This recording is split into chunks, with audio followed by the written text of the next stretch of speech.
changer les mauvaises habitudes sur le long terme des gens. Par exemple, de ne pas laisser couler l'eau quand on se lave les dents, d'éteindre aussi l'eau sous la douche quand on fait le shampoing, aussi quand on fait la vaisselle et plutôt faire des douches que des bains. Un autre objectif, c'est également de faire prendre conscience à la société qu'il y a beaucoup de gaspillage d'eau. Par exemple, une douche, c'est 80 litres alors qu'un bain, c'est 160. Et la chasse d'eau, elle est potable et ça consomme 45 litres. Ainsi que les jeans aussi. Par exemple, un jean, c'est 10 000 litres. La viande aussi. 1 kilo de bœuf, c'est 15 000 litres d'eau utilisée. Et aussi pour qu'on se rende compte de la chance qu'on a en Suisse, car on a de l'eau potable quand on veut. Et puis... Pour économiser de l'eau au maximum dans la cuisine, j'ai pensé à faire de moins en moins souvent le lave-vaisselle, donc le remplir au maximum et le lancer seulement après. Pas de seulement avoir quelques petits trucs dedans et puis se dire bon, j'ai la flemme de faire à la main, alors je le lance et puis voilà. Et de même, si tout d'un coup je dois laver quelque chose à la main, je vais éviter de laisser couler l'eau, je vais mettre un fond d'eau dans par exemple le récipient, brosser avec du savon et rincer ensuite, mais pas laisser couler l'eau tout en frottant. On peut économiser l'eau aussi en éteignant le robinet quand on se lave les dents. Grâce à un économiseur d'eau, on peut diviser le débit par 50% et en fait ça mélange l'eau et l'air et ça nous permet de faire une économie aussi au niveau financier. On peut installer ce système sur les pommes aux douches et les robinets. Du coup, là, je vais laver mon petit chien et je vais essayer d'économiser le plus d'eau possible, c'est-à-dire de gaspiller le moins et que ce qui est en rouge augmente le moins possible. Et oui, à la fin du petit bain, on peut voir que le numéro n'a augmenté que de 7 de l'unité. Car en effet, avant il était à 511 647 et maintenant il est à 511 654. Donc j'ai vraiment gaspillé le moins possible pour laver mon petit chien et il faut continuer à faire comme ça. Pour toi, est-ce que l'économie d'eau est importante? Pourquoi?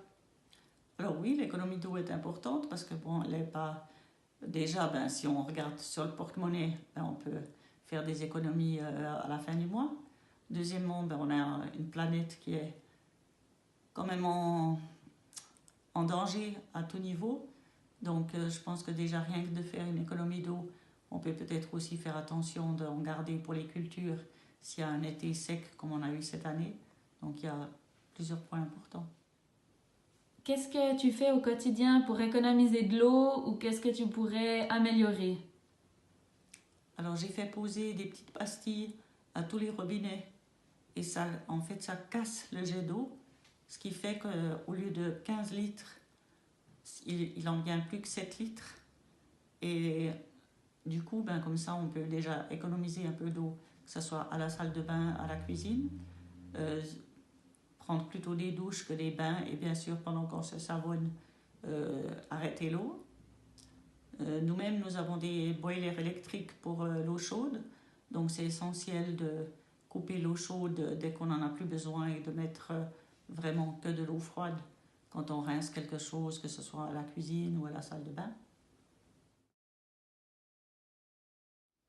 Ma plus grande difficulté pendant ces 10 jours, c'était de faire moins souvent des machines à laver le linge et aussi le lave-vaisselle. Et puis la petite anecdote, c'est que j'avais mal au cœur quand mon chat il venait près de l'évier puis qu'il miaulait pour boire l'eau au robinet, mais il n'est pas laissé. Alors ma plus grande difficulté, c'était de prendre des douches à la place des bains. Et pour la petite anecdote, maintenant chaque fois que mon petit frère il se lave les dents, je vais derrière lui pour éteindre le robinet. La plus grande difficulté que j'ai eue, c'était les douches parce qu'il fallait à chaque fois éteindre l'eau et c'est vrai qu'il fait froid quand même. Et la petite anecdote, c'est que mon chien il avait hyper froid parce que je devais éteindre l'eau et puis du coup il n'avait pas l'eau chaude sur lui pendant toute la douche. On a réussi à tenir l'expérience sur les 10 jours. Chacune de nous a pu économiser de l'eau. La cohésion du groupe était évidemment bonne. Et la personne interviewée a aussi tenu les 10 jours.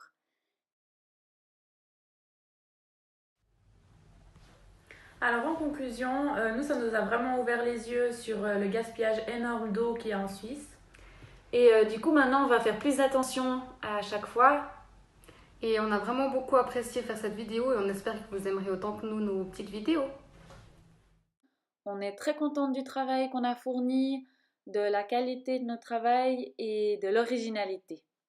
Merci!